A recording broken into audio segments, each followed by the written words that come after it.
I had a combined tummy tuck or abdominoplasty and chest reduction or gynecomastia procedure in March 2022.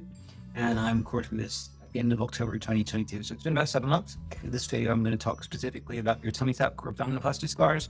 And I'll do a separate one on looking after the scars you might have on your chest. Super important disclaimer before we get started is that I'm not a medical professional.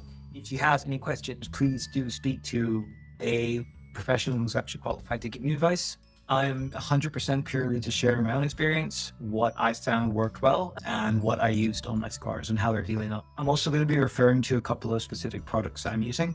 With any kind of skin products you use, again, there's one more important disclaimer that please make sure that if you do try something new on your skin, you do a patch test on a discrete area to make sure that you don't have an adverse reaction to it. One really important thing that I want to start with is just in terms of scar formation and risk. That is something you will definitely need to speak to your surgeon or consultant about, or at least your care team if you are getting this surgery done. They'll be able to talk you through risks around like a keloid or, big, thick, lumpy scars forming. They'll be able to talk you around, hyperpigmentation and darker scars forming.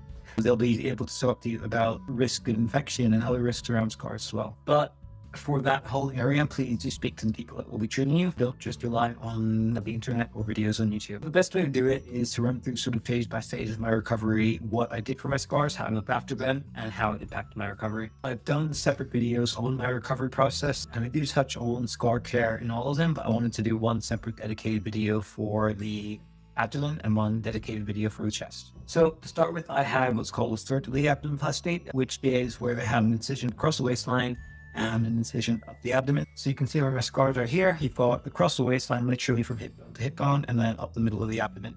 For the first 4 weeks or so, there wasn't really anything I could do about the scars themselves or the recovery or the healing of the scars themselves because my wounds needed to be covered with surgical tape pretty much constantly. It was this kind of tape, so it's just a generic brown surgical tape. Basically, wounds for that time had to stay as dry as possible. No showering whatsoever for the first 72 hours after my surgery. And then after that, when I could shower, it was a very low power shower, trying to keep the tapes and the wounds as dry as possible. Once the tapes were removed after 4 weeks, that's when I got to go ahead to shower properly. After a surgery like this, you will be swollen. Around 2 weeks after my surgery, I started doing some gentle massage on my stomach area and on my chest, just to help reduce the swelling, which can have an impact on where your scars end up.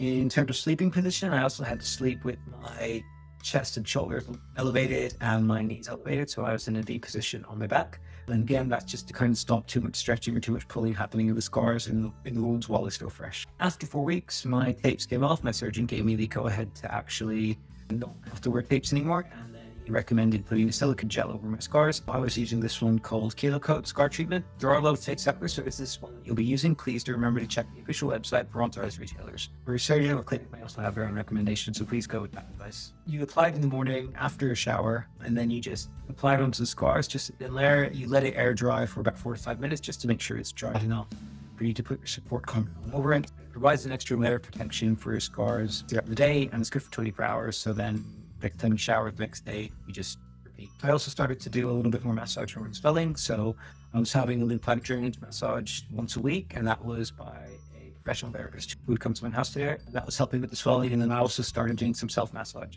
Very gently still, because it's not my area of specialty. I don't really know what I'm doing, so I want to err on the side of caution. Generally, with my hands over the swelling, I was still a bit squeamish about touching the wounds themselves with my hands, so I was either using a tennis ball or a hockey ball like this. It's just a really firm ball, and it's a completely smooth surface. After 6 weeks, I stopped using the silicone gel because I just didn't really like it. It didn't feel like it was doing anything for me, and it just kind of felt a bit sticky, so I stopped using it, probably a little bit earlier than I should have, but here we are. I instead switched to another scar gel, and that one is called Derma E Scar Gel. And I actually started using that gel as a treatment for acne specifically, but basically when I get spots or when I get an acne breakout, I get left with some hyperpigmentation afterwards, and it really helped to take care of that. So I had experience using it, and I know that my skin reacts quite well to it, so I just switched to using that. I take a thin layer and just apply it over the wounds, so down and across on the chest as well, and then just massage it in and let it get absorbed, and I'm good to go. 3 months to now, there hasn't really been a huge change in what I'm doing for my scars. I massage once or twice a day. I put the scar gel on twice a day, once in the morning after my shower, once in the evening before I go to bed.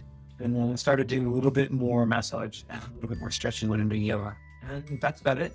And then I did already show you, but just to show you the scars again. So there is a little bit of hyperpigmentation still everywhere pretty much, but these kinds of wounds can take a year or more to fully heal and start fading. So I'm not too worried about that, but they are, fading gradually on an ongoing basis. They're not red at all anymore, and across the waist is completely flat. Below the belly button is completely flat. As you come up toward the sort of middle abdomen, it's a little bit bumpier, and I have this one thicker patch here, just slightly raised. I'm not too bothered by it. Consider the position of that scar and where that wound was. Anytime we're twisting or turning, even turning your neck, you start to turn your chest, and that small pull on there. So I was expecting a little bit of less even formation in the area, and that's kind of worked out that way. Like I said, it's pretty minor. It's not that noticeable. It doesn't bother me that much, so it is what it is. With the benefit of hindsight, I could have probably been a little bit more careful with how I was moving, but it's so minor, it really doesn't bother me. So just to recap, the shorter video than the other ones I've done, err on the side of caution, be careful, don't try and stretch or pull or start working your scars too early. Get as much advice and as much professional help as possible from the team that will be doing your surgery. Keep your wounds protected as best you can.